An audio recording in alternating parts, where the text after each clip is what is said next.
there's so many different techniques, it can be hard to figure out. Is this a problem that's a C?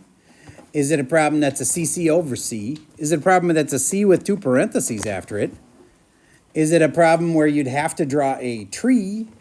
Is it a problem where you're going to find probabilities of like landing in this circle or this triangle?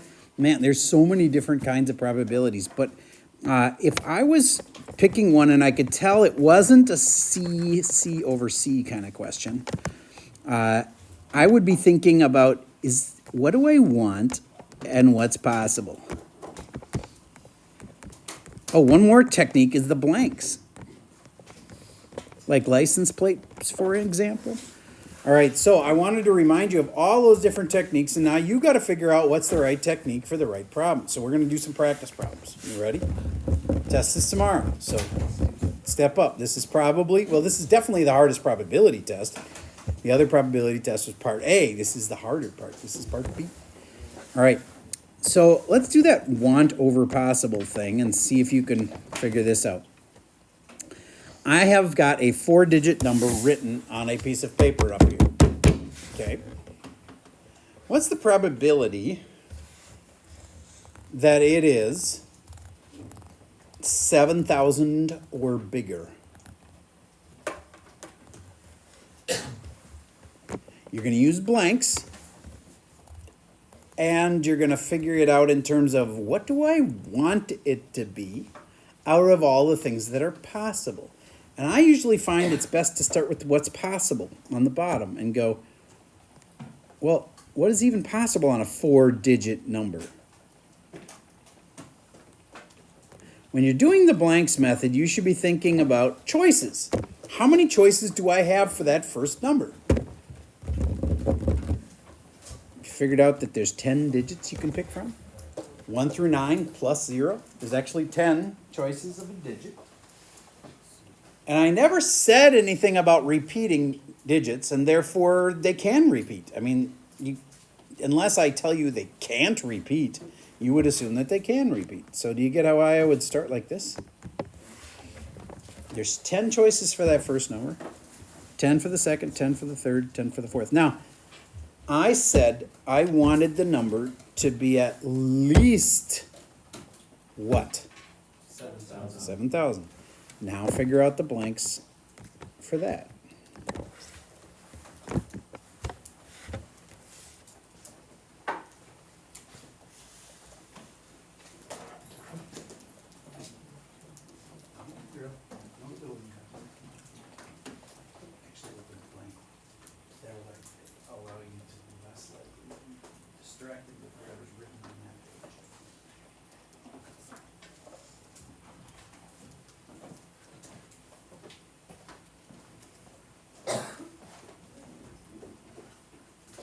All right, if it's at least 7,000, you don't have unlimited choices for that first number. It would have to be a 7 or an 8 or a 9. You don't have 7 choices. You have 3 choices because it could be either a 7 or an 8 or a 9. Okay? And then these numbers could be anything, though, because as long as it starts with a 3, you don't care what the rest of the numbers are. Or sorry, not a 3. As long as it starts with the right thing, which in this case is at least a 7. So 7, an 8, or a 9 are my 3 choices. Remember, this is choices. And then these cancel, and the final answer is 3/10. So 0.3. Raise your hand if you had that one right. Cool. All right, I'm going to give you another one like that uses blanks. License plates. Back in the day, I drove the Fez 470. That was the license plate of my first car. It was just memorable because it said Fez on it. All right, so do you get that there was a lot of possible license plates I could have got? Well, how about you just figure out how many possible license plates were there? It's got to follow that pattern. 3 letters, then 3 numbers. Remember, if you're doing blanks, you should be thinking choices. Out on your screen, this is not hard. You can do this. Just asking you to try. know you're listening. Writing the math down is important. I got told that was so nice. Such a nice way to say, oh, like 10? Yeah. Zero's a number. You're wrong. Oh, zero is a number. No, zero's not a number. Zero is a number. You can't write that. Zero is a number. Yeah, right. Isn't that hard? And all right, this is choices again. John, how many choices are there for letters? 26. So then you'd put a 26 here. And then a 26 here and a 26 here. And then there's a 10 and a 10 and a 10. All right, now I'm going to make it a little more complicated. Did you know that in Minnesota for a while, and I don't know if they still do this, that's probably something you could Google or ask an AI, but if you started the license plate with a W, that actually meant that you had had a DW, in fact, not just one, you had multiple DWIs. They reissue you a license plate that starts with a W. So that means they don't just give those out to everybody. If your license plate starts with a W, that meant that you had had multiple DWIs, and that meant that the cops were going to be more likely to watch you really close, because like they look at that license plate and go, oh, he's swerving a little bit, pulling him over, we're going to check him. All right, so here's another requirement on the letters. We're going to say that the letters can't repeat. In the real world, they can. But let's say that they can't repeat. And one more thing, we're going to say that you can't use the number 0, because if a police officer was reading off the license and it had a couple zeros, it might have looked like an O. Like if this was a 0 and this was a 0, it could have looked like OO. Like Oscar, Oscar. All right, so no zeros. And no repeats. No repeats of any kind.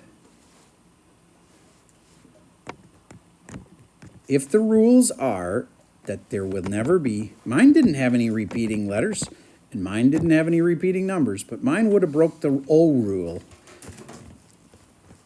So no zeros, no repeats. No repeats of letters either.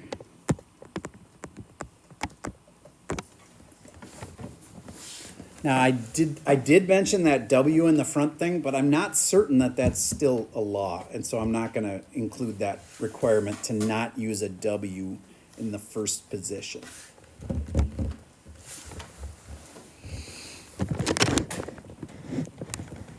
All right, so if there's no repeats, then it's just 26 times 25 times 24. Raise your hand if you got that part right. Okay, cool. And then no 0 means there's only 9 choices, but you can't repeat. So then it'd be 8, and then it'd be 7. And these are all multiplied together. And remember, those are choices. Okay, next one is a sports problem. Binomial works well with sports because in sports, you usually either make it or you miss it, and it's binomial. There's 2 things that could happen. Okay, so we're going to do the classic basketball game where it's close at the end, and so they keep fouling somebody, and that person has to go up and shoot free throws. Let's say this kid gets 10 free throws at the end of a game. And let's try to figure out the probability that they make at least 9.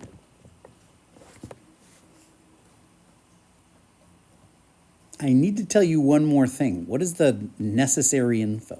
Yes? Probability that they make it or that Their normal probability of making a shot.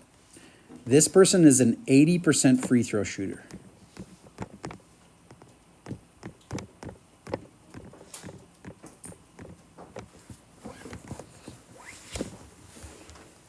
Remember how to set this up? Hint, it's got a C, and then it's got 2 parentheses.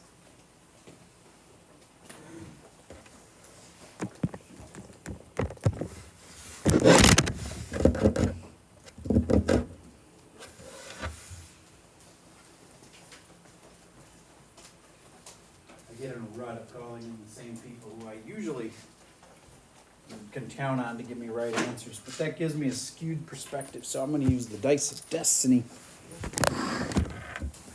to call on somebody.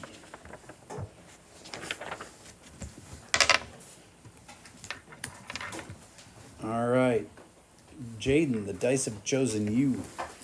Can you tell me this part? What, see what?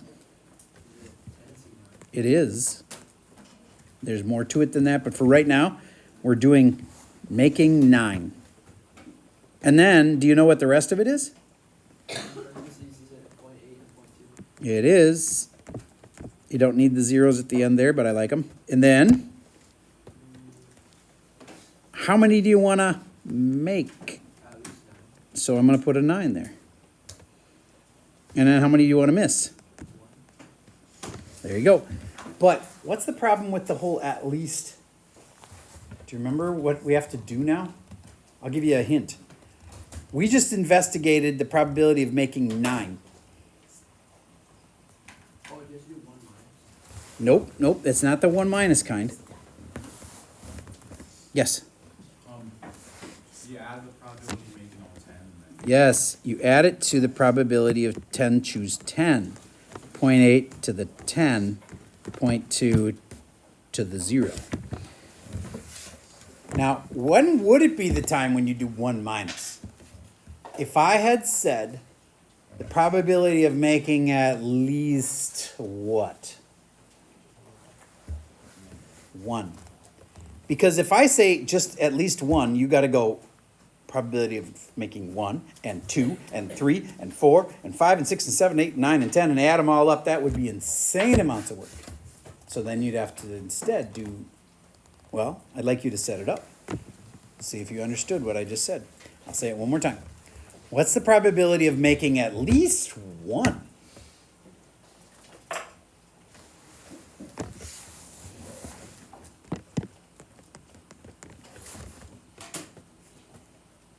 Well, do you really want to do 10, choose 1? No, because that'll just be the probability of making exactly 1. So you do 10, choose 1 and 2 and 3 and 4 and 5, and that'll take too long. You do 10, choose 0, making 0, missing all of them. And you do 1 minus that. Raise your hand if you knew what I was talking about there. Okay, if you don't, you should probably check with me later. I can give you a one-on-one description of how to do that kind. Okay. CC over C, probably one of the hardest kind of questions. But once you know that it's that kind of a question, it's not that bad. In this class, it's almost all freshmen and sophomores. Okay? So that's a natural dividing the class into 2 parts. Okay? How do you know if it's going to be a CC over C? Yes. It's like probability. If it's about probability, you'll have to have the C on the bottom.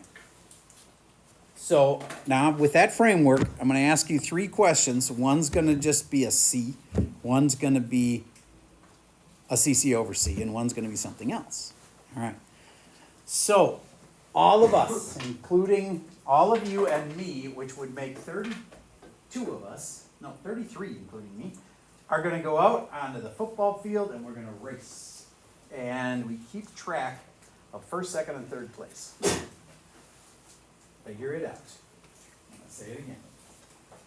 All of us are going to go out and race, including me. That takes 33 humans. We're going to be racing. We're going to keep track of first, second, and third place. Did I ever say the word probability? No. Then all you could figure out is how many ways. Now, I know some people just wrote 33 C3, and I get it, but you're wrong. Why? Yes?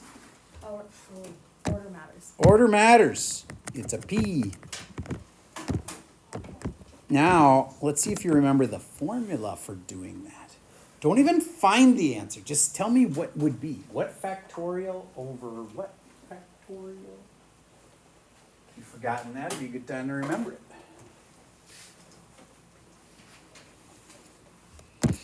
And I know you're thinking, but I will always be able to use my calculator. What if I said it was 33 choose A? See what I mean? Then you wouldn't. So you better know this formula. All right, so it's 33 factorial. I think you know that, but then what's the bottom part? Yes? In parentheses 33 minus 3, and then outside of parentheses factorial. You are correct. Does this one need an extra thing on the bottom? No. No, only the C's have the extra thing on the bottom. Okay. All right, good. So if I actually do this, it'd be 33 factorial over 30 factorial. And that means almost everything's going to cancel. So it'd just be 33 times 32 times 31.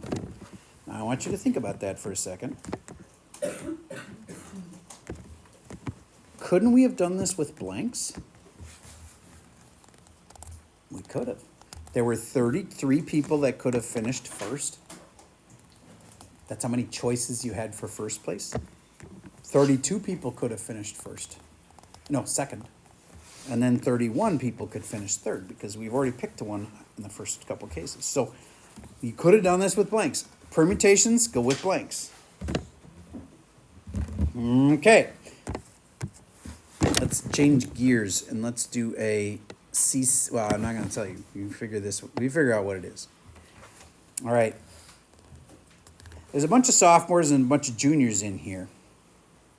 If and there's 30. Nope. There's 32 students.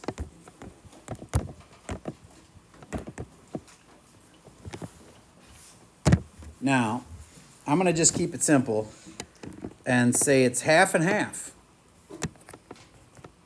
Half softs and half juniors. If I grab 6 of you randomly,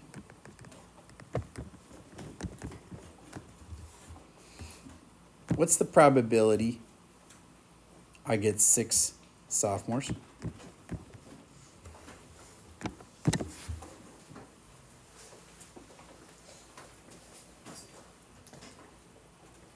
So this is the part where you should be figuring out, is this like a CC over C? Is it just a C? Is it a B? Maybe it's a CCC.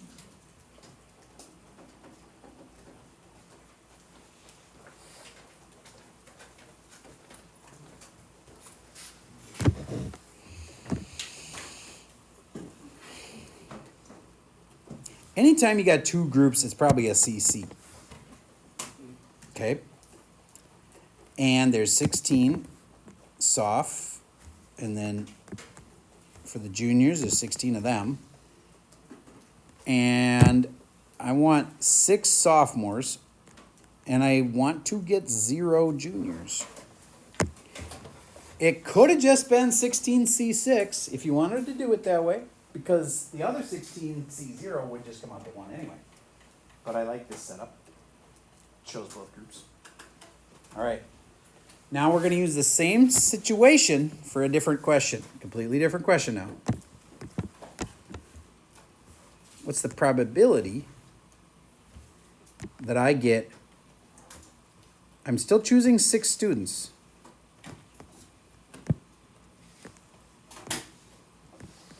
What's the probability to get 3 sophomores?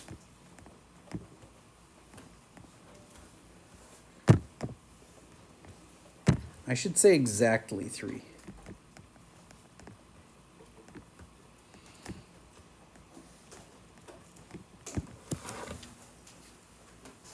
Probability that I get exactly.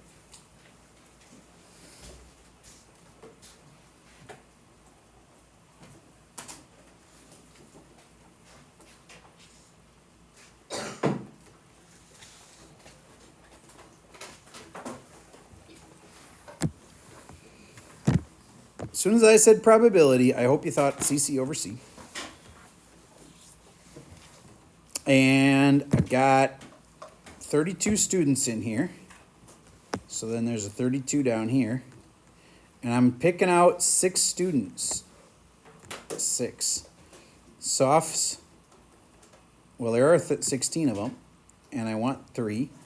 And that forces me to know that the juniors which is also 16 kids, there's also has to be 3 so that it can total up to 6. There you go.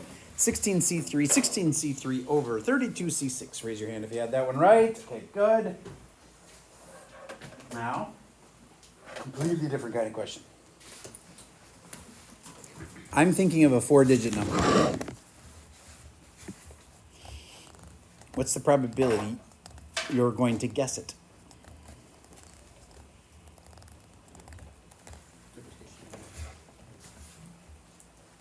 No limitations.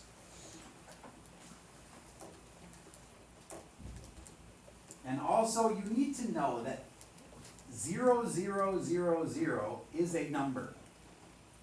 That is a 4-digit number. I know it doesn't seem like it, but in the context of like putting in a code, like there's a lock and you're spinning the little thingies, you could have 0000 as your code on your little spin the thingy lock. Okay. All right. So then, the way I would have thought of that one is blanks. How many choices are there for that first digit? 10. 10, 10, 10. So, think of that as 1. And every time you times 10, you add a 0. That's a 1 with 4 zeros. That is 10,000, and there's only one of them. Take a guess what my number is.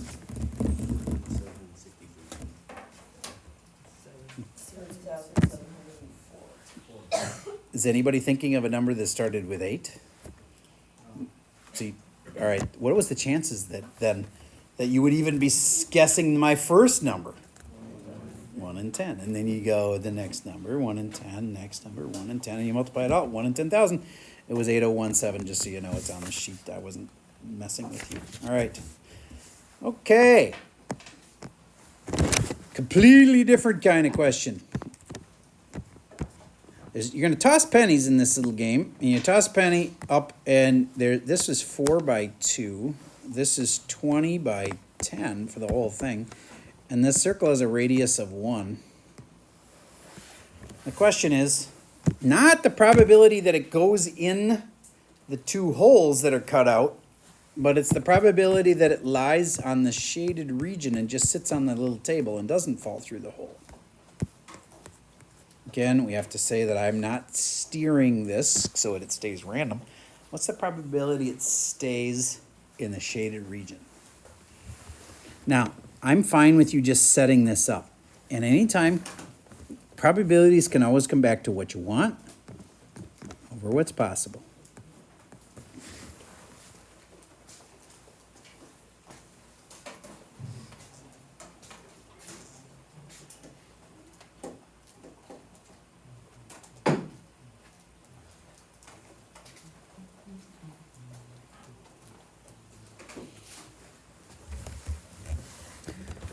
My opinion, done a lot of these problems, I'd start with the bottom, what's possible. So 20 times 10 is 200. 200 square inches or whatever these are. Okay. Then what I want is almost all of that. The shaded region is almost all of that. So what I'd do is I'd say 200, but take away the area of the triangle, which is not 8. Feels like it's 8. What is it actually? 4. And then take away the area of the circle, which is pi r squared, and the r is 1, so then it's just pi. And that's 3.14, and I'd be fine with that on the calculator, and then that'd be your answer. Okay. So many kinds of problems. Marbles.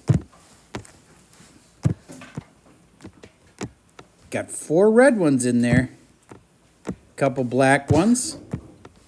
3 blue ones. Let's do a really simple one. You reach in and grab a marble. You keep it out, and you reach in and grab another marble. Notice I did not replace them. What's the probability that it came out red and then another red? Try this. If you're not writing anything down, you're drifting. Lock back in.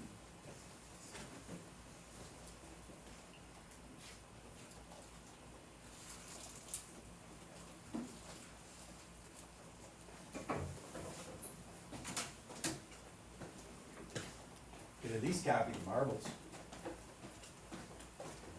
I know it's hard to stay focused, we're almost done. What you want over what's possible, I think of this as a fraction. I think of this as the probability of a red one. Just start with that. Probability of a red one, it's not that hard. You reach in, you grab a red one. What's the probability of that? Well, there's 4 of them out of a total of 9 of them. Raise your hand if you knew it was 4 out of 9. Good. Then if I did not replace it, in case you didn't hear that, I said, I'm going to keep it out. And then I reach in with the other hand and grab another marble. And now there isn't 4 in there anymore. There's 3 in there. And there isn't 9 total, there's 8. Who set it up right? Raise your hand if you did. Okay, awesome. Now here's a completely different question. It'll be completely different.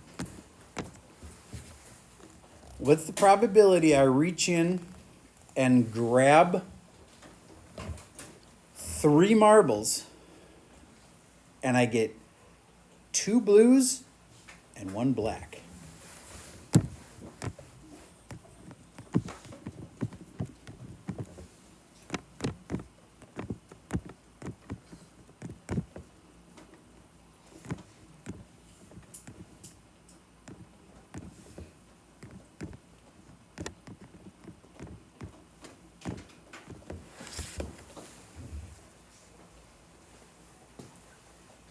I know these can be overwhelming because there's so many different ways you could do it. But if you haven't figured it out by now, it's CC over C.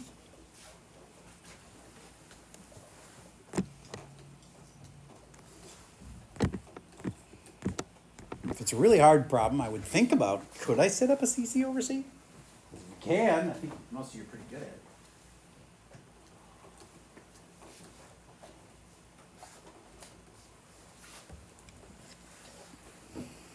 Dice. Row 5. 1, 2, 3, 4, 5. Person 2, John. The dice wanted me to call on you. You can look at the dice if you want to. All right. CC over C. I'd start with the bottom. That's like the totals.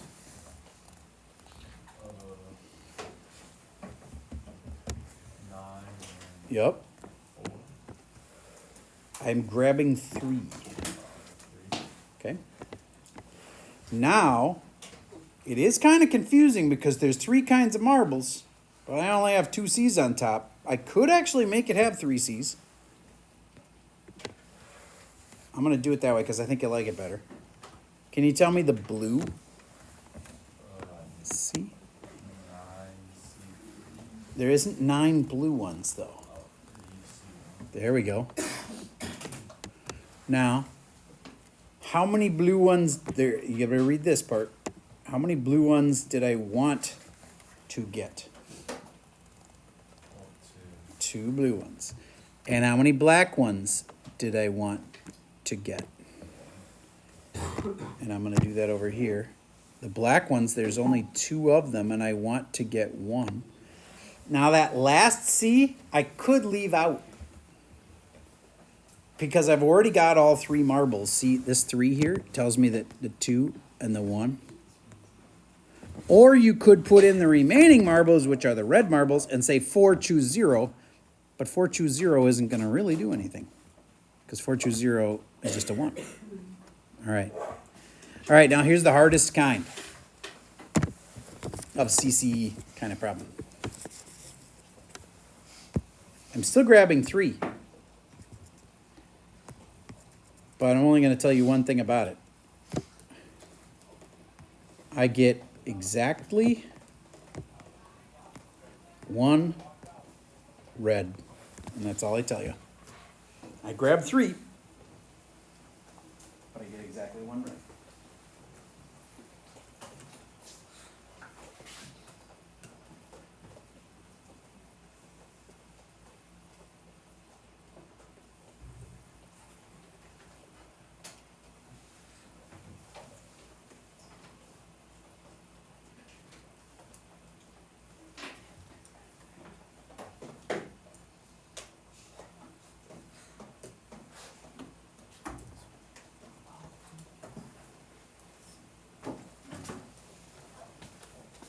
All right, is it a probability problem? Yes, so then it's gotta be CC over C.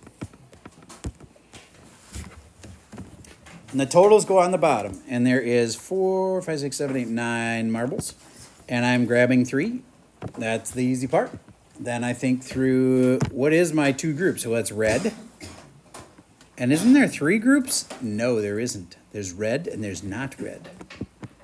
And that would be, red is 4 of them, and I want 1. And then not reds, I can't just ignore this time. Why can't I just ignore it? Because I've only got 1 out of 3 drawn out. And this has to add up to 3. So then this has to be a 2. And then how many not red marbles are there? How many not red marbles are there? 5. 5. Choosing out 2. There you go. 4C1, 5C2 over 9C3. Whew. Now, what I'm about to assign you is dangerous. I'm assigning you nothing. So I'm giving you a whole bunch of resources. There's a practice test, there's like another worksheet, there's a whole bunch of stuff in today's folder. And you should do whatever you should do. So if I were you, and I just like breezed through like most of those problems, but there was 2 that kicked my butt, I would go do those. I would practice the kind I was getting wrong. Now, you have to self-motivate on this, and one of the reasons I do this is because next year, you're gonna have to self-motivate a lot, because they don't make you do all the homework. And you really should. You should do a lot of homework, but if you don't, and you've been used to like being forced to do your homework and you've never had the choice, I wanna make sure you get used to this. When you get to calculus, I don't think you get any points for homework at all. If you do, it's not much. So it's just like you should do the homework. Why? Because you want to do well on the test. And if you don't do any of the homework, you're going to fail. Like you really will. If you just try to do it all on your brute force testing ability, oh, a lot of kids try that, and the first couple tests go really bad, and then they either get with it or they drop. And do your homework. It's not that hard. At least do a bunch of the homework. So that's what I've given you that choice tonight. You can do as much of it as you want. Do whatever you think is going to be necessary for you to do well tomorrow. And we'll know whether you did enough by how well you do tomorrow. I'm telling you, it's not an easy test. So do whatever you feel. And you're not going to have to turn it in and show me anything. This is all about you and doing what you need to do. Yes? Is there a cumulative after this? I know that there's at least one key. So why don't you look at what's in there? And is there a key? I'm pretty sure there's a key for anything I put in there. But I'm not positive. Is there a cumulative after this? Oh, I'm sorry, I misheard your question. Is there a cumulative, not is there a key? All right, the cumulative is on both probabilities, and yes, there is. So if you're worried about like if I bomb this, is it gonna really crash my grade? Well, yes and no. The cumulatives come up pretty quick, you know, like once we finish this test, it's gonna be like 2 days and then the cumulative. So if you don't understand this stuff, take tonight and learn it. But there is a cumulative coming next week. And that's all I got for you for today. I just realized the one problem that I had skipped, and I want to tell you about it. It's a warranty kind of question. And there's a reason I'm telling you this, so I would pay attention. Ready? Do you get, if you buy a warranty, I'm sure the word has spread amongst consumers that it's usually a ripoff. They make tons of money on the warranty. That is true. On your school's warranty, they tried to not give you a terrible deal, but do you get at the beginning of the year, you were given a choice whether you wanted to buy a screen cracks warranty? Your screen cracks, then if you buy the warranty, they'll replace it, all right? So here's a typical warranty question. Let's say that it costs $100 to repair your screen, okay? $100 repair warranty. All right. Does the warranty cost $100? No, of course not. It costs $100 if you break the screen. You'd never pay $100 up front just in case your screen broke. All right. So let's say that the warranty costs $30. Now, you can figure out if this is a good deal or not based on the expected value. If it was free, everybody would take the warranty, of course, but it's not. It costs $30. So you got to figure out what's the warranty worth, and then you subtract off how much it costs. Let's say that there is a 10% chance that your screen will break. Find the expected value. All right, so there's two things that can happen. You're either going to have your screen, I'm going to call it work or break. And there's a probability of that. And then there's amount of money you get if your screen works or if it breaks. And you find the probability and the amount and you times them and then you add them all up.